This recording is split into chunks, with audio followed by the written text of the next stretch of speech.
In the case of the 4 paroxysms which occurred this month, they were all the most common or Strombolian type, with the July 4th, 7th, and 15th paroxysms producing 2,000-foot-high lava fountains, while the 3rd paroxysm on July 11th produced 600-foot-high lava fountains.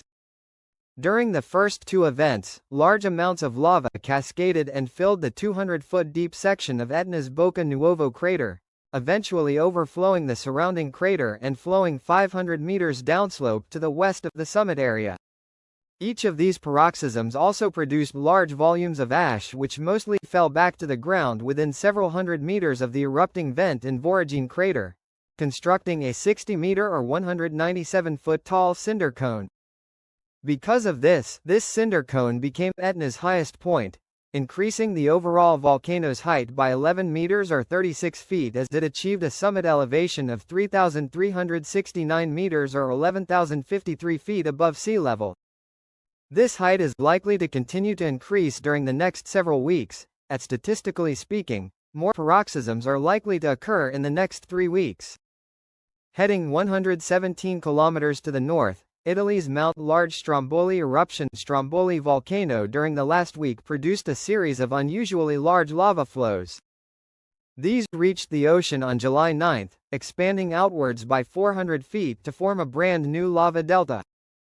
However, it appears that the unusually high lava effusion was a warning sign of crystal-rich magma being pushed out of its magma chamber by higher gas content crystal-poor magma. As a result, on July 11, a plug formed in Stromboli's magma conduit, which built up until it burst, producing a powerful volcanic eruption which I estimate ejected 37,000 cubic meters of rock. This marked Stromboli's first volcanic eruption since 2019. And only its 5th such volcanic eruption in the last 60 years. Meanwhile, on Indonesia's island of Java, IGEN alert level. The alert level was raised at a volcano known for its blue burning flows of molten sulfur, the IGEN volcano. While a very slow uptick in activity had been ongoing at IGEN since 2023, something clearly changed on July 12. On that date, what had previously been intermittent tremor associated with the typical movement of its highly acidic crater lake water and related gases suddenly spiked on instrumentation, going from creating a 4 mm wide amplitude to a 46 mm one. Subsequently, floating native sulfur was observed in IGEN's crater lake, an unusual occurrence suggesting a possible influx of gases and material from depth. Since IGEN could theoretically now erupt with little or no warning, people are for now not allowed to stay overnight within a 1,500-meter radius of IGEN's crater and are not allowed to descend into the crater or approach the bottom of the crater, and this includes the sulfur miners. Home Reef in Tonga. We can now truly say that the 3rd recent eruption of the Home Reef volcano, which formed an island that has remained since 2022, has finally ended.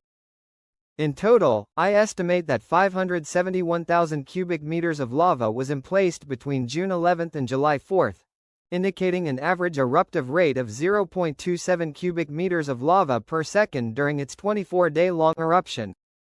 However, the large amount of new lava vastly increased the size of Home Reef's island, as you can see during these 3 stages.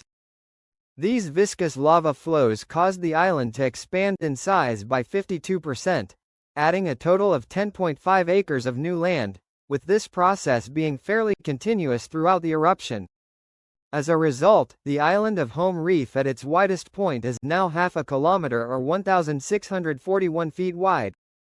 Here is a quick list of all of the world's list of erupting volcanoes which are currently erupting. Additionally, here are some volcanoes showing signs of unrest which are not erupting as of the recording of this video on July 16 of 2024. As a final note, I would like to thank my new patron Jen Bradford for